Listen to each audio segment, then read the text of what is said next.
Guys, आज हम बात करते हैं कक्षा 12 में अभिव्यक्ति व संचार माध्यम टॉपिक पर। अभिव्यक्ति व संचार माध्यम पाठ्यक्रम में ये पुस्तक, इस पुस्तक में जुड़े कक्षा 12 के पाठ्यक्रम के विषयों पर हम विस्तार से चर्चा करेंगे। बात करते हैं अभिव्यक्ति। अभिव्यक्ति किसे कहते हैं? किसी भी प्रस्तुति का प्रस्तुत करना अभिव्यक्ति कहलाता है। अभिव्यक्ति का शाब्दिक अर्थ है व्यक्त करना, प्रकट करना, अपनी ओर से प्रस्तुत करना। इसके बाद बात करते हैं संचार। समाचार को मीडिया की भाषा में संचार कहते हैं। तो अभिव्यक्ति व संचार माध्यम से जुड़े 12वीं कक्षा के पाठ्यक्रम में कुछ महत्वपूर्ण फैक्ट है, हम उन पर विस्तार से चर्चा कर रहे हैं। पहले बात करते हैं समाचार।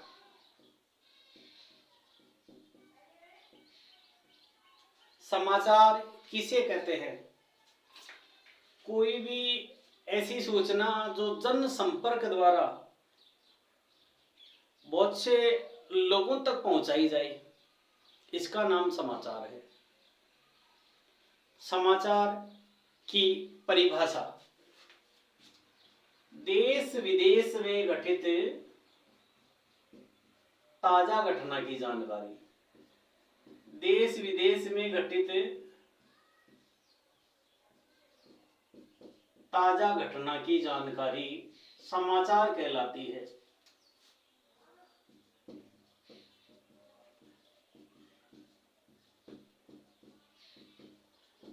देश विदेश में घटित ताजा घटना की जानकारी समाचार कहलाती है। समाचार को मीडिया की भाषा में संचार कहते हैं। अब बात करते हैं विभिन्न समाचार माध्यम। यदि हम समाचार माध्यम की बात करें तो समाचार माध्यम 3 प्रकार के होते हैं। नंबर 1 श्रव्य माध्यम, जिनसे हमें सुन सके। नंबर 2 श्रव्य दृश्य माध्यम, श्रव्य दृश्य माध्यम। और अगला माध्यम है मुद्रित माध्यम। मुद्रित माध्यम को प्रिंट मीडिया के नाम से जानते हैं। तो पहले बात करते हैं श्रव्य माध्यम।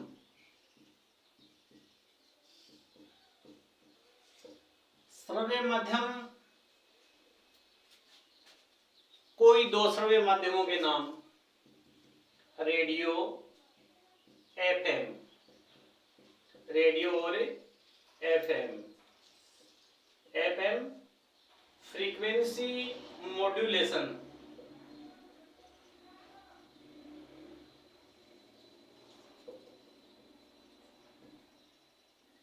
ऐसे माध्यम जिनसे केवल समाचार सुन सकते हैं। समाचार सुनाने वाले माध्यम श्रव्य माध्यम कहलाते हैं। यह है रेडियो और एफएम। रेडियो ध्वनि, स्वर एवं शब्दों का मेल है। रेडियो ध्वनि, स्वर और शब्दों का मेल है। और ऐसे ही एफएम भी ध्वनि, स्वर और शब्दों का मेल है। बात करते हैं श्रव्य दृश्य माध्यम। बोल सकते हैं दूरदर्शन, सिनेमा। एक बार थोड़ा सा दूरदर्शन पर चर्चा करते हैं। दूरदर्शन का पहला प्रसारण 15 सितंबर 1959 को टेलीविजन इंडिया के नाम से हुआ। दूरदर्शन का पहला प्रसारण 15 सितंबर 1959 को टेलीविजन इंडिया के नाम से हुआ।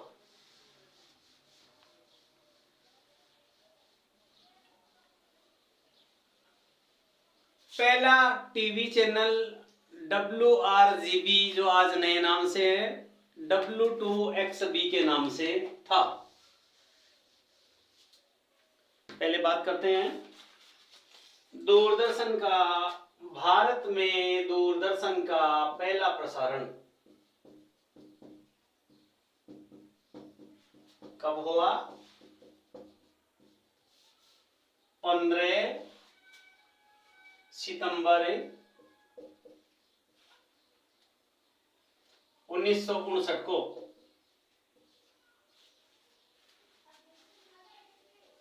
और टेलीविजन का आविष्कार J.L. बेयर ने किया था। इसे तब टेलीविजन इंडिया नाम दिया गया। टेलीविजन इंडिया नाम दिया गया, जो कि सन 1975 में इसे हिंदी में दूरदर्शन नाम दिया गया। गाइज, विभिन्न कंपटीशन में और प्राय अभिव्यक्ति व संचार माध्यम की इस पुस्तक से जुड़े ऑब्जेक्टिव टाइप क्वेश्चन में ऐसा क्वेश्चन पूछा जाता है। टेलीविजन का प्रारंभिक नाम था टेलीविजन इंडिया।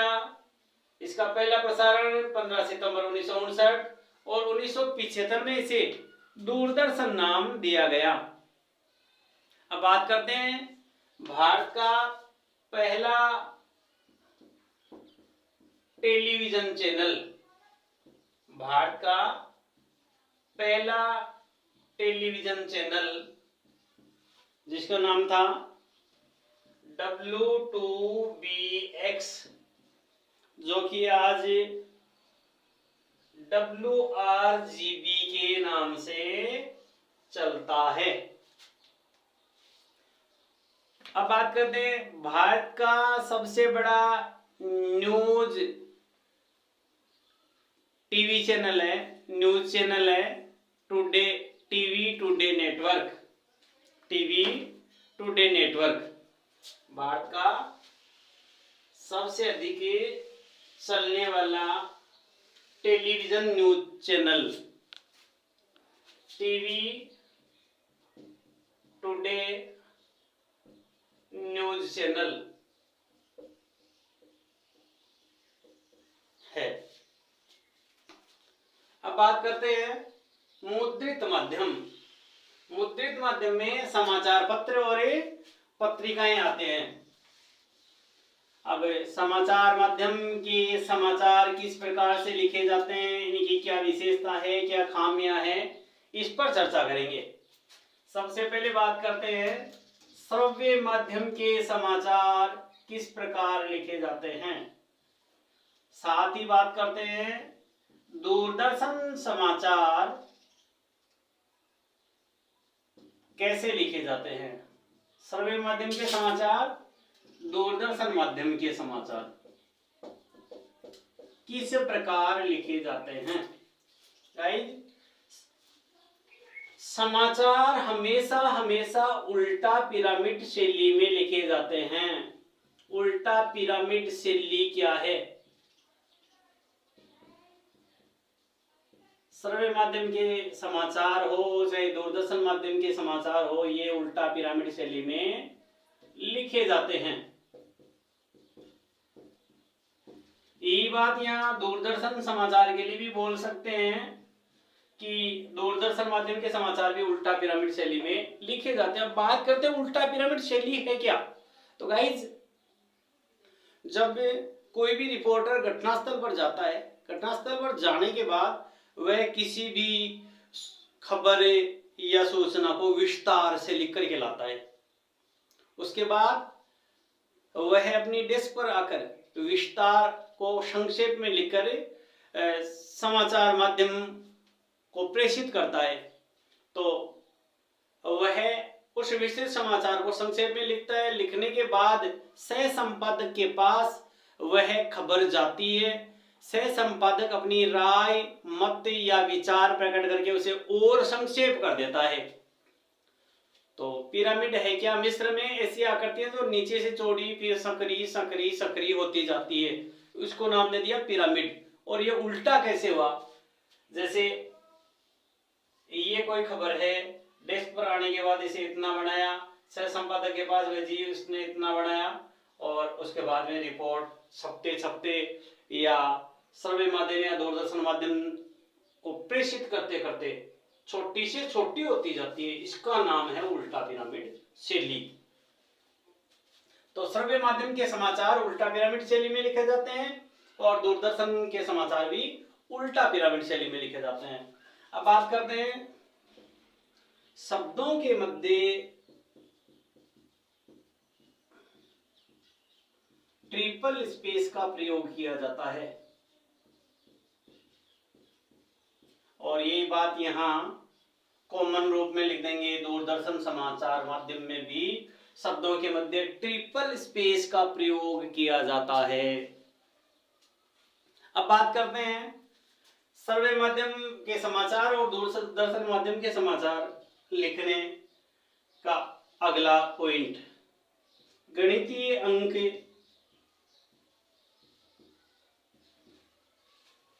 अंकों में वे आंकड़े शब्दों में लिखे जाते हैं।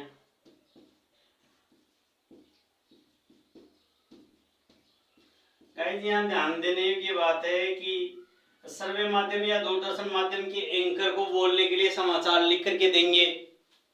जैसे कोई संख्या है 3,42,629, तो दूरदर्शन समाचार सर्वे माध्यम के समाचार या बोल सकते हैं श्रव्य दृश्य माध्यम के समाचार, इन दोनों समाचारों में गणितीय अंकों को अंकों में लिखते हैं और आंकड़े शब्दों में लिखे जाते हैं।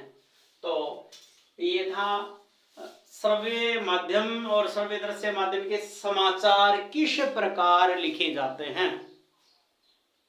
अब बात करते हैं श्रव्य माध्यम और श्रव्य दृश्य माध्यम के समाचारों की कमियां, क्या क्या कमी है।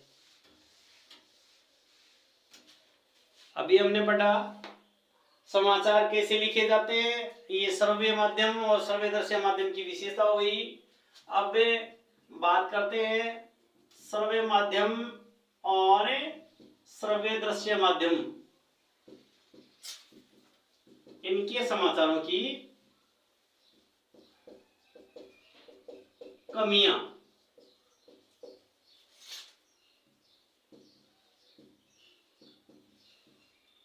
सबसे पहली और मुख्य कमी ये है कि रुचि के समाचारों के लिए इंतजार करना पड़ता है। जैसे हमें कोई खेल समाचार जानना है, न्यूज़पेपर हमारे पास आया तो सबसे पहले हम खेल पृष्ठ देखेंगे और उसे समाचार को पहल पढ़ेंगे। लेकिन ये एक सबसे बड़ी कमी है, रुचि के समाचारों के लिए दर्शकों या श्रोताओं को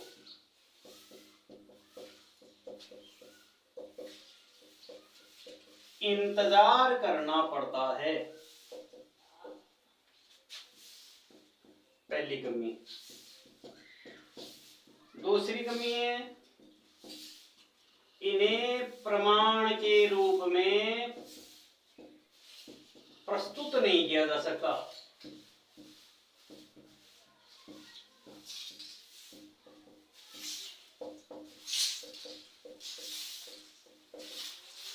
इसकी तीसरी कमी है अशुद्ध उच्चारण।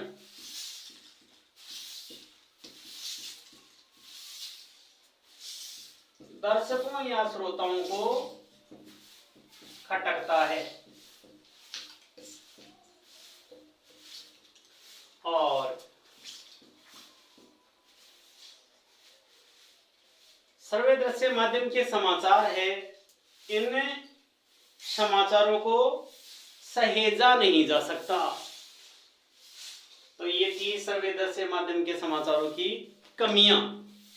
अब बात करते हैं श्रव्य दृश्य माध्यम के समाचारों की विशेषताएं। श्रव्य दृश्य माध्यम के समाचारों की विशेषताएं। सबसे बड़ी विशेषता तो ये है कि यह निरक्षरों के लिए उपयोगी है। अनपढ़ व्यक्ति समाचारों का लाभ उठा सकता है। नंबर 2, किसी भी घटना की, ताजा घटना की जानकारी मिल सकती है। ताजा घटना की जानकारी मिल सकती है।